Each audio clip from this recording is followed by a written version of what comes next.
Ça me fait plaisir de vous voir. Je vous attendais un peu. Notez bien. Entrez, entrez. Et voilà. Tout ce que je possède est à votre disposition. Allez-y. Je vous écoute. Ah, c'est simple. Enfin, je l'espère. Je cherche toujours à situer la maison capitaine Nicolas Flamel. Voilà, je savais que vous viendriez, alors je les avais préparés. Allez, aidez-moi. Voilà. Ça, c'est le plan de Truffet. C'est intéressant. Il date de 1551. C'est un joli plan bâti, n'est-ce pas? Tenez, là, c'est l'église Saint-Jacques-la-Boucherie. Vous voyez cette rue qui longe l'église? C'est la rue des écrivains. C'est là que se tenaient nombre d'écrivains publics et libraires. Et là, juste dans l'axe du clocher, la rue des Marivaux. La maison de Nicolas Flamel, c'est celle qui était à l'angle. La maison à la fleur de lys. Joli nom, n'est-ce pas? Oui. Mais c'est la rue de Rivoli qui passe à la place maintenant. Hélas, oui. Ah, ça, c'était la maison de Nicolas Flamel. Quel crime de l'avoir abattu.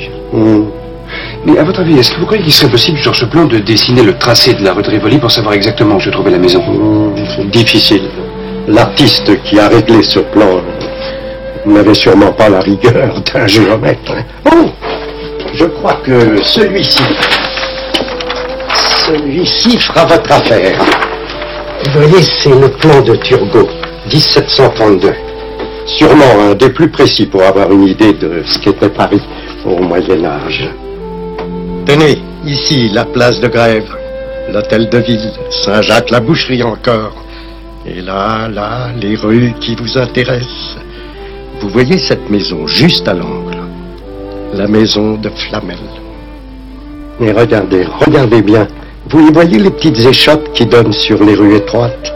Le drapier, le barbier, ici l'oiseleur, et là, la marchande d'oubli. N'oubliez pas ce Paris-là quand vous en parlerez.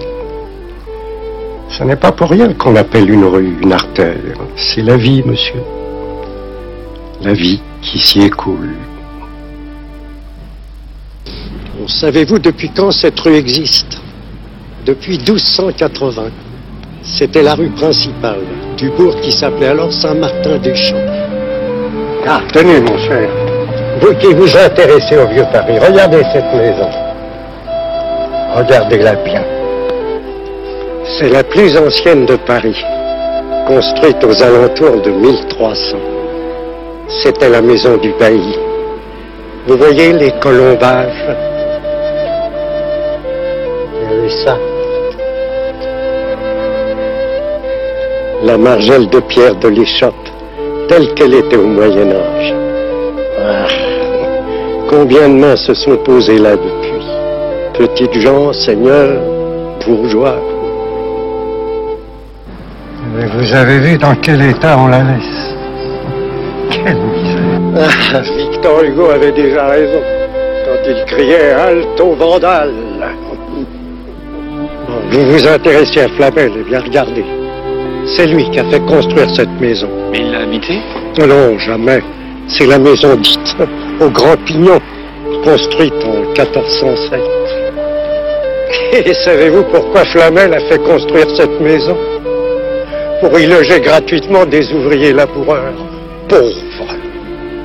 Gratuitement, monsieur. Ah, vous imaginez-vous un de nos promoteurs faisant construire un immeuble pour y loger gratuitement des travailleurs immigrés? Ah, les temps ont bien changé.